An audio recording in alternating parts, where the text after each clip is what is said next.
عید کی نماز کا طریقہ حنفی فقہ کے مطابق، پہلے اس طرح نیت کیجئے، میں نیت کرتا ہوں 2 رکعت نماز عید الفطر یا عید الاضحیٰ کی، ساتھ 6 زائد تکبیروں کے، واسطے اللہ کے، پیچھے اس امام کے، پھر کانوں تک ہاتھ اٹھائیے اور اللہ اکبر کہہ کر حسب معمول ناف کے نیچے باندھ لیجئے اور ثنا پڑھیے، پھر کانوں تک ہاتھ اٹھائیے اور اللہ اکبر کہتے ہوئے لٹکا دیجئے،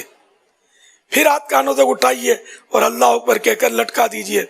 پھر کانوں تک ہاتھ اٹھائیے اور اللہ اکبر کہہ کر باندھ لیجئے،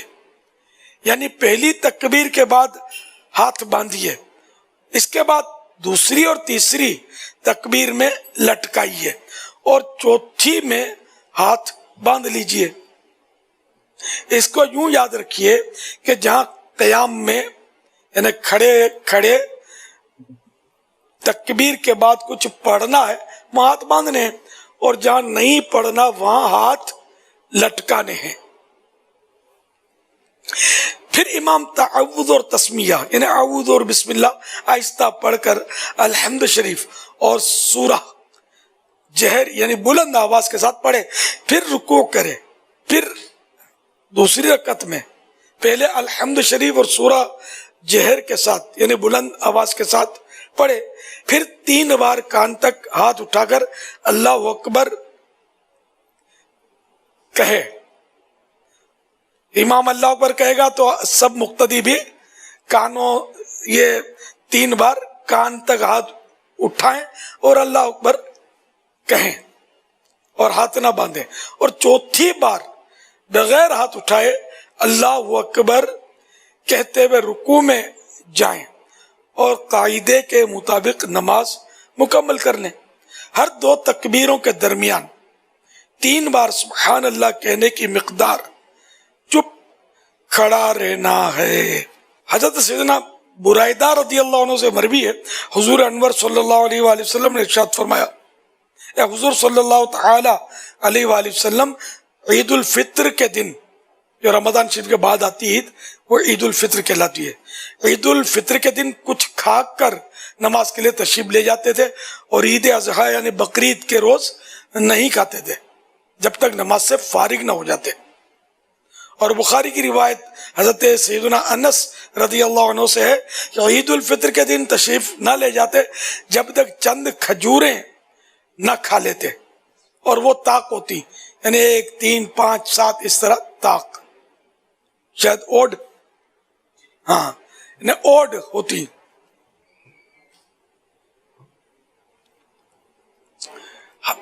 حضرت سیدنا ابو ہریرہ رضی اللہ عنہ سے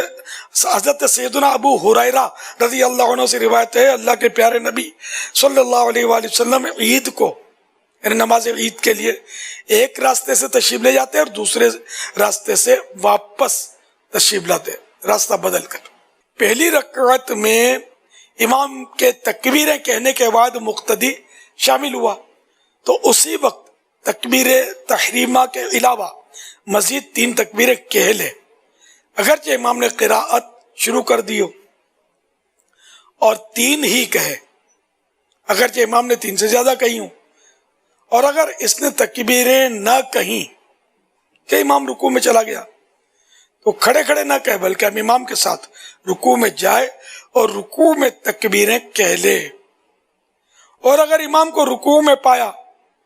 اور غالب گمان ہے کہ تکبیریں کہہ کر امام کو رکوع میں پا لے گا تو کھڑے کھڑے تکبیریں کہے پھر رکوع میں جائے، ورنہ اللہ اکبر کہہ کر رکوع میں جائے اور رکوع میں تکبیریں کہے۔ پھر اگر اس نے رکوع میں تکبیریں پوری نہ کی تھی کہ امام نے سر اٹھا لیا تو باقی ساقط ہو گئیں، یعنی بقیہ تکبیریں اب معاف ہو گئیں، اور اگر امام کے رکوع سے اٹھنے کے بعد شامل ہوا تو اب تکبیریں نہ کہے بلکہ امام کے سلام پھیرنے کے بعد جب اپنی بقیہ پڑھے اس وقت کہے، اور رکوع میں جہاں تکبیر کہنا بتایا گیا اس میں ہاتھ نہ اٹھائے، اور اگر دوسری رکعت میں شامل ہوا تو پہلی رکعت کی تکبیریں اب نہ کہے، بلکہ جب اپنی فوت شدہ پڑھنے کھڑا ہو اس وقت کہے۔ دوسری رکعت کی تکبیریں اگر امام کے ساتھ پا جائے فبہا، یعنی تو بہتر، ورنہ اس میں بھی وہی تفصیل ہے جو پہلی رکعت کے بارے میں مذکور ہوئی۔ اچھا، اب عید کی جماعت کسی کو نہ ملی تو کیا کرے؟ امام نے نماز پڑھ لی اور کوئی شخص باقی رہ گیا،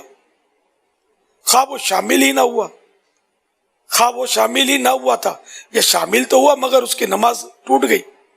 تو اگر دوسری جگہ مل جائے عید کی نماز تو پڑھ لے، ورنہ بغیر جماعت کے نہیں پڑھ سکتا۔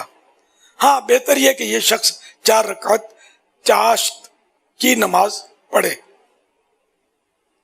اچھا، عید کے خطبے کے احکام۔ نماز کے بعد امام 2 خطبے پڑھے، اور خطبہ جمعہ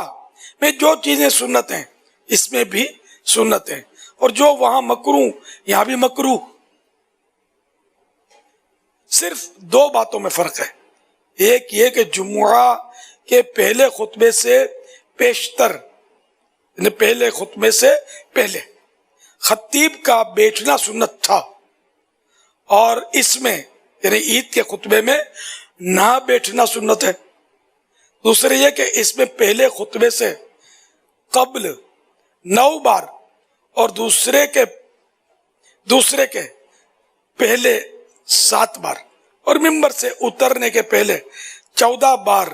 اللہ اکبر کہنا سنت ہے، اور جمعہ میں نہیں۔ تو یہ تو خطیب کے لیے تکبیریں کہنا، عام لوگوں کے لیے نہیں ہے۔ صلو علی الحبیب صلی اللہ علی محمد۔ تو یہ یاد رہے کہ جمعہ کا خطبہ ہو یا عید کا خطبہ ہو یا نکاح کا خطبہ ہو، یہ سب کا سننا فرض ہے۔ باتیں کرنا حرام اور جہنم میں لے جانے والا کام ہے، یہاں تک کہ خطبے کے دوران چلنا بھی نہیں ہے،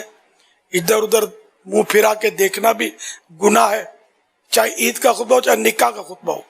چاہے جمعے کا خطبہ ہو۔ نکاح کے خطبے میں شاید لوگوں کو ادھر ادھر حساب کتاب بہت ہوتا ہوگا، اور سب اب تک جس نے بھی کیا ہے یہ توبہ کریں، کان لگا کر سننا ہے۔ آواز نہیں بھی سمجھ آ رہی، عربی خطبہ بھلے نہیں سمجھ آ رہا، سر جھکا کے بیٹھے رہیں اور سنیں، ورنہ گناہ گار ہوں گے۔ ادھر ادھر دیکھیں گے، بات چیت کریں گے، کسی کو بلائیں گے، کسی کو جگہ دیں گے، کچھ بھی حرکت نہیں کرنی ہے، خطبہ سننا ہے، چاہے نکاح کا ہو۔ بقرعید میں بھی لوگوں کو خطبے میں جلدی ہوتی ہے، بھاگم بھاگ کر رہے ہوتے ہیں، نہیں، سننا ہے۔ یہ قربانی کرنا بھی کار ثواب ہے، تو خطبہ سننا بھی تو کار ثواب ہے، بلکہ خطبہ نہ سننا تو ابھی آپ نے سنا کہ خطبہ سننا، خطبے کے لیے رکنا سنت ہے نا، خطبہ سن کے جائے، خطبہ سنے بغیر ہی چلا گیا تو اس کی سنت چھوٹی، اور اب خطبہ سننے کے لیے رکا ہے تو اب توجہ سے اس کو سننا ضروری ہے۔